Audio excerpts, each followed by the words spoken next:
안녕하세요. 정보가 세상을 바꾼다 인포뱅크입니다. 이번에 전해드릴 내용은 미국, 러시아 따로 또 같이 G7 러시아 G8 복귀 타진 미국 빼고 모두 반대 러시아 이란 미사일 발사에 대해서 다양하게 알아보겠습니다. 여러분의 구독과 좋아요는 저에게 많은 도움이 되오니 구독과 좋아요 많이 눌러주시기 바랍니다. 그러면 시작해 보겠습니다. 이번 주제는 미국, 러시아 따로 또 같이 G7 러시아 G8 복귀 타진 미국 빼고 모두 반대 러시아 이란 미사일 발사에 대해서 알아보겠습니다. 지금 G8으로 러시아 복귀에 찬성하는 미국입니다. G7 정상들이 이번에 만났잖아요. 이 만났을 때 러시아를 받아들이는 문제에 대해서 지금 반대를 했거든요. 러시아를 받아들여서 다시 G8으로 G7에서 G8으로 외연을 확장하는 문제에서 트럼프 미국 대통령을 제외하고 모두 반대 입장입니다. 일본도 반대했습니다. 그거 알아두시면 됩니다. 그래서 트럼프 미국 대통령은 이렇게 말을 했는데요.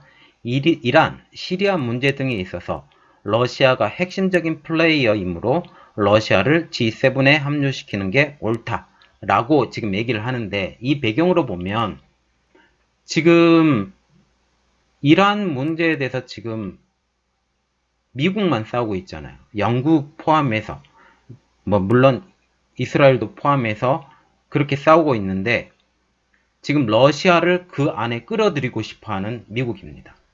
그래서 그 안에 끌어들여서 이걸 같이 해보자라고 지금 얘기를 하는 거예요. 결국은 어떻게 되는 거냐면, 결국 석유 문제를 러시아하고 같이 풀어보겠다.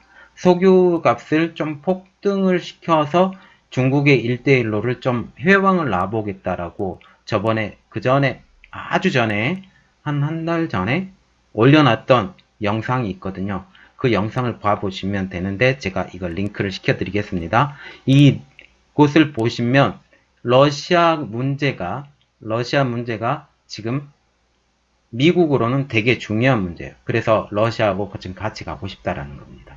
러시아하고 같이 가서 중국의 뒤에 칼을 꽂겠다. 지금 그렇게 생각하시면 됩니다.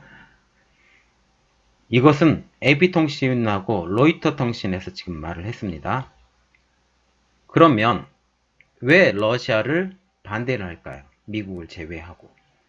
트럼프를 제외한 다른 지도자들은 G7이 기본적으로 민주주의 국가들의 모임이므로 러시아를 복귀시키는 것이 아주 적절치 않다라고 지금 얘기를 하고 있습니다.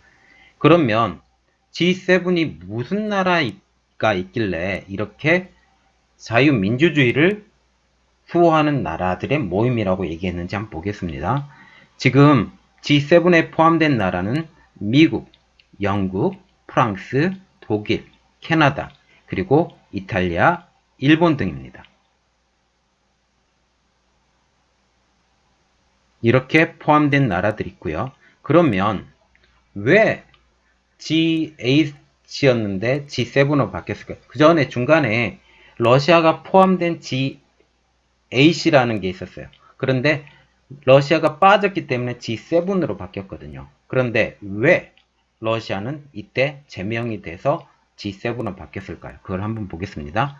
1998년도에 러시아를 받아들이면서 원래는 제일 처음에 G7도 아니었어요. 원래는 G5로 시작했다가 중간에 두 나라를 받아들이고 캐나다, 이탈리아를 받아들이면서 G7이 되고, G7이 된 다음에 러시아를 받아들여서 G8이 됐는데, 이 G8이 됐을 때 그 시기가 1998년도 러시아를 받아들이면서 G7이 J8으로 확대가 된 것입니다. 이후 2014년도에 3월달에 우크라이나 크림반도를 강제 병합을 시켰어요. 이거 그때 기억을 하시는지 모르겠는데, 그때 우크라이나가 어떻게 됐냐면 핵을 갖고 있었던 나라였어요. 그 전에 핵을 갖고 있었던 나라였는데, 핵 확산 금지 조약에 이 우크라이나가 들어가면서 핵을 포기해 버렸거든요.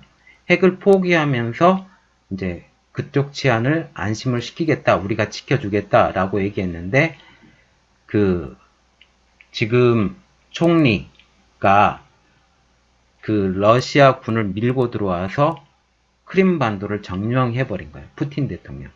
푸틴 대통령이 그 러시아 군을 들여와서 크림반도를 점령했는데 그 목적은 뭐냐면 그 크림반도를 통해서 흑해를 통해서 파이프 송유관이 가야 되거든요. 파이프 송유관이나 아니면 가스관이 지나가야 되는데 그 가스관이 지나가는 라인을 확보를 하기 위해서 그 크림반도를 먹어버린 거예요.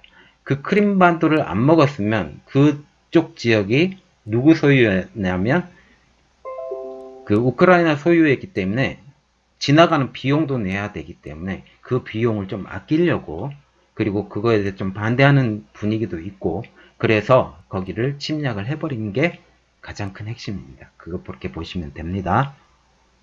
그래서 러시아의 G8 복귀론이 지금 나와 있는데요. 21일 날 러시아하고 프랑스하고 회담을 했다고 저번에 한번 영상 올려드렸습니다. 프랑스 회담을 했는데 프랑스가 우크라이나 사태 해결을 전제 조건으로 해서 러시아가 G8 체제를 되살리는 것이 좋다고 했다고 합니다.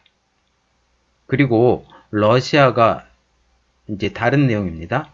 그렇게 함으로써 러시아가 지금 들어가는 거에 6개 나라를 제외하고 6개 나라가 미국을 제외하고는 다 반대. 이렇게 생각하시면 됩니다. 그리고 지금 러시아가 미국하고 미사일 경쟁을 일어났어요. 왜 그러냐면 그 배경으로는 미국의 INF 중거리 핵 전력 조약에서 탈퇴를 해버렸습니다. 왜 탈퇴를 했는지 나중에 또 설명을 해드릴게요. 그래서 이후 미국은 18일날 탈퇴하고 얼마 안 지나서 18일날 지상형 순항미사일을 시험 발사를 해버렸습니다. 타스성 통신에 의하면 그거에 반해서 러시아 국방부가 이렇게 했죠. 2대의 핵 추진 잠수함에서 동시에 미사일 발사 시험을 했다. 미국의 그 방어 조약으로 해서 러시아도 미사일 발사를 했다라는 겁니다. 툴라라는 북극해에 배치된 전략 잠수함과 돌고루키라는 바렌츠해에 배치된 잠수함. 이 바렌츠해가 어디냐면 핀란드 위쪽에 있는 해안가입니다. 즉 러시아하고 핀란드가 붙어있는 그 해안가에서 잠수함에서 이 폭탄을 그러니까 미사일을 발사했다. 그렇게 보시면 됩니다. 그래서 미사일을 발사한 러시아 미사일을 한번 분석을 해보면 잠수함 발사 탄도 미사일 SLBM입니다. 이곳은 시반의 블라타라고 불리는데요. 이게 아르항겔스크 주하고 캄차카 반도의 훈련장의 목표물을 명중했다라고 발표를 하고 있습니다. 그러면 러시아가 발사한 미사일의 위력을 또 봐야 되겠는데 시바네 같은 경우는 최대 15,000km를 이동해 목표물을 파괴할 수 있고 블라타 같은 경우는 핵탄두 10개를 탑재가 가능하다. 그러면 이 두 개를 합쳐서 미사일을 개발하면 15,000km를 이동해서 핵탄두 10개를 탑재가 가능한 미사일을 만들어낼 수 있다는 거죠. 굉장한 거죠. 그러면 이 위력은 어떻게 되냐면 히로시마 원폭의 12.5배, 150kton의 강한 위력을 발생을 한다고 합니다. 그래서 러시아가 이 발사에 대한 자평을 했는데요. 러시아 국방부는 탄도미사일들의 기술적 특성과 성능을 확인했다. 그리고 미국의 미사일이 지금 계속 개발이 돼가고 있어요. 왜 개발이 됐냐면 미국 국방부는 이렇게 말을 했는데 러시아와 중국의 신형 미사일을 막아낼 차세대 요격 미사일 개발에 전력을 하고 있다. 라고 말을 하고 있습니다. 그래서 중국과 러시아가 개발 중인 마허5 극초음속 미사일을 방어하기 위해서 지금 개발을 하고 있다고 하는데 보시면 지금 중국하고 러시아가 공동으로 개발하고 있는 미사일입니다. 특히 러시아의 기술을 가지고 개발을 하기 때문에 러시아 미사일이라고 생각하시면 되고 그걸 중국에서 수입을 한다 그렇게 생각하시면 됩니다. 또한 지금 이란도 미사일을 시험을 했는데 23일날 장거리 미사일 바바르 373이라는 미사일이고요. 호세인 살라마 이란 수비대 사령관은 이란 혁명 수비대 사령관이 이렇게 말을 했는데 시험 성공을 자축하며 국가적으로 가장 성공한 날 중 하나라고 지금 얘기를 하고 있습니다. 그러면 왜 미국이 북한의 미사일을 허용을 했을까요? 제가 그냥 생각합니다. 다른 사람들이 생각한 것도 아니고요. 북한을 끌어들여서 미국의 군비 경쟁을 촉발시키고 특히 미사일 그곳에 러시아, 중국을 대비를 한다라고 생각을 하고 있습니다. 즉 북한을 촉매제로 사용한 것이라고 생각을 하고 있는데 그 이유로는 지금 트럼프 대통령이 이렇게 말을 했잖아요. G7에 방문해서 어떤 말을 했냐면 북한은 우리하고 맺은 조약을 어기지 않았다. 즉 소형 탄두로 이렇게 발사를 했다. 그러면서 이것은 마음에 들지 않지만 그러나 우리의 조약과 위배되는 행동을 하지 않았다고 그렇게 얘기했거든요. 그리고 두 번째 말이 중요합니다. 김정은은 미사일 발사기를 참 좋아해. 그러면서 이런 말을 한마디 더 붙였어요. 참 좋아해 하면서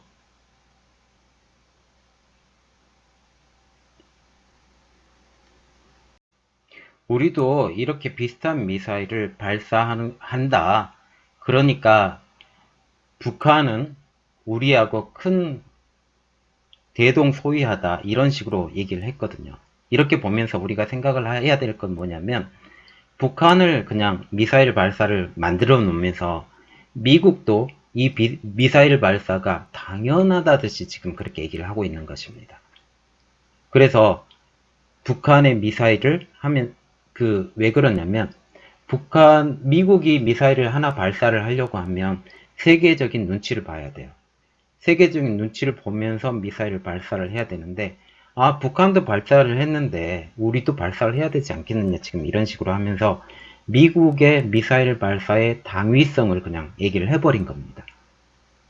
그래서 이런 식으로 우리가 생각을 하시면 되고 참 머리가 좋은 트럼프다 라고 다시 한번 생각합니다. 그러나 우리가 생각하는 거는 우리나라 입장으로 딱 생각을 해보면 그 전부터 우리나라가 중거리형 미사일을 허용해달라 이렇게 얘기를 했잖아요. 개발을 허용해달라 그렇게 얘기를 했는데 한 번도 허용을 하지 않았어요.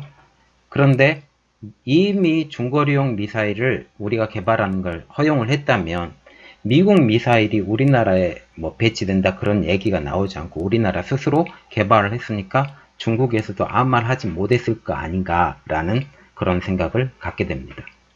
어쨌든 이번 내용은 여기까지였고요. 저희 내용이 좋았다면 구독과 좋아요 많이 눌러주세요. 감사합니다.